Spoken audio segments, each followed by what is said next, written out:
He is being rather honest. I mean, he started off his speech on quite a reconciliatory tone, and that's the irony of President Jacob Zuma's honesty, is that from the entire time throughout his presidency, he has always pointed out the flaws of the ANC, but that has not necessarily meant that he has worked particularly hard to rectify them, or that's especially how people on the ground feel, and that's why when we're entering this conference, we're finding a particularly fractious movement. So, for example, President Jacob Zuma said that ANC members should not turn to the courts and that they should solve their problems within the party. Ironically, of course, up until right about Friday afternoon, Friday evening, ANC members were turning to the courts to try and nullify part of the nomination process at the branch level, so much so that this morning the whole process was delayed because the National Executive Council had to have an emergency meeting to discuss what to do with delegates who were not necessarily wholly supported by their branches.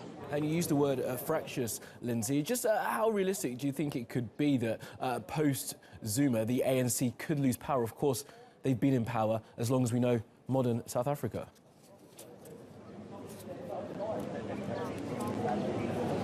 Exactly. The African National Congress is the only party that a free South Africa knows, and most South Africans here are quite emotionally attached to the party, especially because it is the liberation movement, it is the party of Nelson Mandela. Earlier today we were out on the street talking to people, and they said that they still very much love the ANC, but that won't necessarily stop them or stop people from within the ANC perhaps breaking away or starting a new party. We saw this at the end of the conference a few years ago, where one party broke off because the positions were so distinct, they were so different when two candidates went up against each other, that they felt that they could no longer be in the same political movement after all those years. And I think that we are again facing such a decision. We have these two very strong candidates, but who are on very different sides of the field. For example, we've got Nkosazana Dlamini Zuma, who is most well known for being Zuma's ex-wife, but she's also a strong candidate in her own right. She's the former African Union chair, and her slate has been arguing for a far more radical economic approach to